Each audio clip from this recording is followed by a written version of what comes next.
लक्ष्मण जी के त्याग की यह अद्भुत पौराणिक कथा कोई नहीं जानता। हनुमान जी की राम भक्ति की गाथा संसार भर में गाई जाती है। लक्ष्मण जी की भक्ति भी अद्भुत थी। लक्ष्मण जी की कथा के बिना श्री राम कथा पूर्ण नहीं है। अगस्त मुनि अयोध्या आए और लंका युद्ध का प्रसंग छिड़ गया।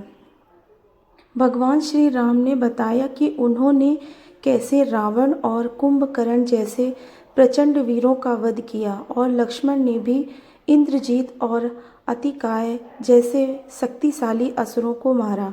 अगस्त मुनि बोले, श्री राम बेशक रावण और कुंभकर्ण भी प्रचंड वीर थे, लेकिन सबसे बड़ा वीर तो मेघनाथ ही था। उसने अंतरिक्ष में स्थित होकर इंद्र से युद्ध किया था और बांध कर लंका ले आया था। ब्रह्मा ने इंद्रजीत से दान के रूप में इंद्र को मांगा, तब इंद्र मुक्त हुए थे। लक्ष्मण ने उसका वध किया, इसलिए वे सबसे बड़े योद्धा हुए। श्री राम को आश्चर्य हुआ, लेकिन भाई की वीरता की प्रशंसा से वे खुश थे। फिर भी उनके मन में जिज्ञासा पैदा हुई कि आखिर अगस्त्य मुनि ऐसा क्यों कह रहे हैं कि इंद्रजीत का वध रावण से ज़्यादा मुश्किल था। अगस्त मुनि ने कहा, प्रभु, इंद्रजीत को वरदान था कि उसका वध वही कर सकता है जो 12 वर्षों तक ना सोया हो, जिसने 12 साल तक किसी स्त्री का मुख ना देखा हो और 12 साल तक भोजन ना किया हो।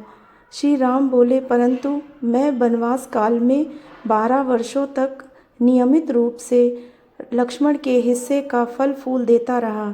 मैं सीता के साथ एक कुटी में रहता था, बगल की कुटी में लक्ष्मण थे।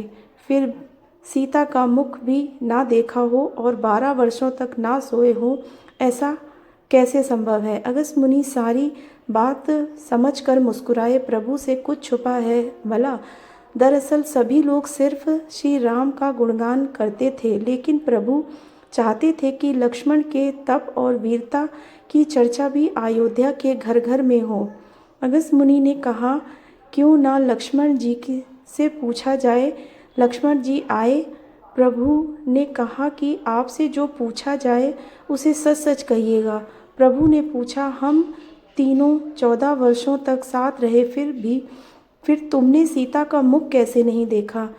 फल दिए गए फिर भी अनाहारी कैसे रहे और 14 साल तक सोए नहीं? यह कैसे हुआ? लक्ष्मण जी ने बताया, भैया, जब हम भाभी को तलाशते हुए ऋष्यमुख पर्वत गए तो सुग्रीव ने हमें उनके आभूषण दिखाकर पहचानने को कहा। आपको स्मरण होगा कि मैं तो सिवाय उनके पैरों के नुपुर के कोई आभूषण नहीं पहचान पाया था, क्योंकि मैंने कभी भी उनके चरणों के ऊपर देखा ही नहीं। 14 वर्ष नहीं सोने के बारे में सुनिए। आप और माता एक कुटिया में सोते थे। मैं रात भर बाहर धनुष पर बाण चढ़ाए पहरेदारी में खड़ा रहता था। निद्रा ने मेरी आंखों पर कब्जा करने की कोशिश की तो मैंने निद्रा को अपने बाणों से भेद दिया था। निद्रा ने हरा कर स्वीकार किया कि वह 14 साल तक मुझे स्पर्श नहीं करेगी, लेकिन जब श्री राम का अयोध्या में राजा अभिषेक हो रहा होगा और मैं उनके पीछे सेवक की तरह छत्र लिए खड़ा रहूँगा, तब वह मुझे घेरेगी। आपको याद होगा, राजाभिषेक के समय मेरे हाथ में छत्र गिर गया था। अब मैं 14 साल तक अनाहारी कैसे रहा? मैं जो फल फूल लाता था, आप उनके 3 भाग करते थे। एक भाग देकर आप मुझसे कहते थे कि लक्ष्मण, फल रख लो।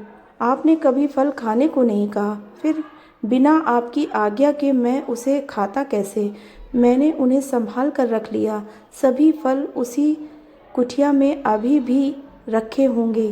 प्रभु के आदेश पर लक्ष्मण जी चित्रकूट की कुटिया में से वे सारे फल की टोकरी लेकर आए और दरबार में रख दिया। फल की गिनती हुई तो 7 दिन के हिस्से के फल नहीं थे। प्रभु ने कहा, इसका अर्थ है कि तुमने 7 दिन तो आहार लिया था। लक्ष्मण जी ने 7 फल कम होने के बारे में बताया कि उन 7 दिनों में फल आए ही नहीं। जिस दिन हम पिताश्री के स्वर्गवासी होने की सूचना मिली, हम निराहारी रहे। जिस दिन रावण ने माता का हरण किया, उस दिन फल लाने कौन जाता।